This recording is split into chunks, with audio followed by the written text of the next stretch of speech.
उत्तर प्रदेश शिक्षक आयोग चर्चा में है और पिछले एक हफ्ते से चर्चा में है। कारण बेहतर पता है आपको, सोर्सेज के माध्यम से पता चल गया होगा।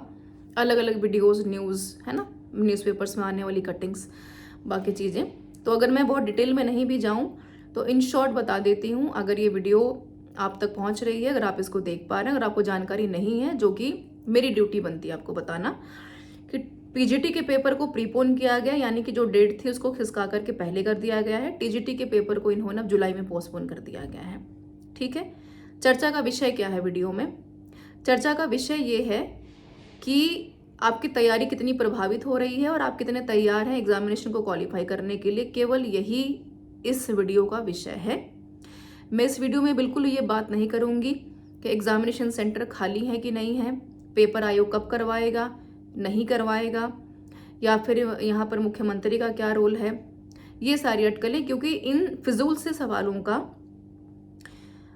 जो एक पर्टिकुलर या कहीं कि स्ट्रेट फॉरवर्ड आंसर है, ना तो ये बेहतर तरीके से उन सोर्सेज को पता है जिन सोर्सेज के माध्यम से कैंडिडेट्स के पास से खबर पहुंच रही है और जो काफ़ी परेशान हो रहे हैं। मानसिक हनन तो हो ही रहा है। और कायदे से कहूँ तो शिक्षक आयोग में जो डेजिग्नेटेड लोग बैठे हैं ना, तो उनको पता है कि अगले आने वाले एक महीने में जो राजनीतिक ढर रहे हैं या उस राजनीतिक का हिस्सा बनते कैंडिडेट्स के लिए क्या बेहतर पहल की जाएगी। तो ये अपने आप में सवाल है। तो आप ये समझ पा रहे होंगे मेरी बात को। मैं अगर बहुत सीधे सीधे भी नहीं बात करूं तो आप समझ पा रहे होंगे कि मेरे कहने का क्या मतलब है। अब आ जाते हैं मुद्दे की बात पे, जो हमारा काम है। बहुत सारे कैंडिडेट्स का ये कमेंट था कि मैम बहुत परेशान है, पेपर फिर से प्रीपोन हो गया, फिर से पोस्टपोन हो गया, पेपर होगा कि नहीं होगा। तो मेरा सवाल दरअसल आपसे है, या फिर मुझे पता है कि इस वीडियो को जाने के बाद बहुत सारे ऐसे मेरे भावी कैंडिडेट्स होंगे जो कि मुझे हो सकता है कि इस चीज़ के लिए कहें, या हो सकता है कि बहुत सारे सवालों को अपने कमेंट बॉक्स में पूछें कि ये सही नहीं किया, आप जो बात कह रही हैं वो गलत है, दिस एंड दैट। तो मुझे उससे खास फर्क नहीं पड़ता। मुझे फ़र्क इस बात से पड़ता है कि अगर आपका ट्रेंड ग्रेजुएट का पेपर आने वाले अगले हफ्ते में होता, मई में, तो क्या आप दरअसल सच में प्रिपेयर थे पेपर को क्वालिफाई करने के लिए? पहला सवाल।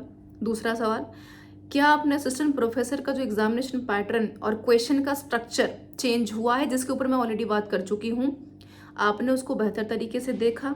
अगर देखा तो क्या एनालिसिस किया कि क्या आप उस सवालों के जवाबों को कहीं ना कहीं दे पा रहे हैं कि नहीं दे पा रहे हैं? और तीसरी सबसे ज़रूरी बात, अगर आपको इस चीज़ का काफ़ी ज़्यादा दुख है कि पेपर प्रीपोन या पोस्टपोन हो रहे हैं, तो क्या आपके पास कोई दूसरा रास्ता है कि आप अपनी तैयारी को और बेहतर बना पा रहे हैं कि नहीं बना पा रहे हैं?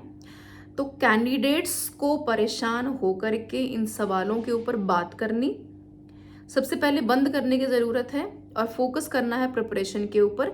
क्योंकि आपको ये नहीं भूलना है कि 2022 के बाद जब ये पेपर होगा तो इसमें भीड़ कम और सीरियस कैंडिडेट ज़्यादा बैठेंगे, ये आपको भूलना नहीं है। और जब सीरियस कैंडिडेट बैठेंगे तो कंपटीशन बेहतर होगा, कंपटीशन बेहतर होगा तो कट ऑफ ज़्यादा होगा, कट ऑफ ज़्यादा होगा तो सिलेक्शन लेना मुश्किल होगा। वहाँ अगर गलती से सेलेक्ट हो गए नॉन सीरियस कैंडिडेट्स, तो इंटरव्यू में कहीं ऐसा ना हो कि आप अपने जवाबों का, माफ़ कीजिए, सवालों के सही जवाब अगर नहीं दे पाए तो आपको सेकंड्स नहीं लगेंगे लिस्ट से आउट होने में। तो वीडियो को ख़त्म करूँगी बस इस बात से कि आपका अलग अलग सोर्सेज से जो ये मानसिक हनन किया जा रहा है, मानसिक शांति भंग की जा रही है, उनसे निकलें, फोकस करें तैयारी के ऊपर, बदले हुए पैटर्न्स को देखें, तैयारी को थोड़ा बूस्ट करें, स्टैंडर्डाइज करें। क्योंकि अब कंपटीशन की तरह नहीं हो रहा है। अब कंपटीशन में सिलेक्शन अगर लेना है तो कॉम्पिटिटर सीरियस वाला बनना पड़ेगा। This is all about the session. I hope कि मैं आपके सवालों को जवाब दे पाई हूँ। Don't forget to download the app. बहुत सारे पैसे खर्चा मत कीजिए अलग अलग चीज़ों पे पढ़ने के लिए। कम पढ़िए, बार बार पढ़िए, डेप्थ एनालिसिस कीजिए, ऐप का सही इस्तेमाल कीजिए, कोर्सेज जो आपको दिए गए हैं उसका सही इस्तेमाल कीजिए, ताकि कम समय में सही रणनीति के साथ तैयारी करके सिलेक्शन ले पाएँ। Thank you so much for being with me.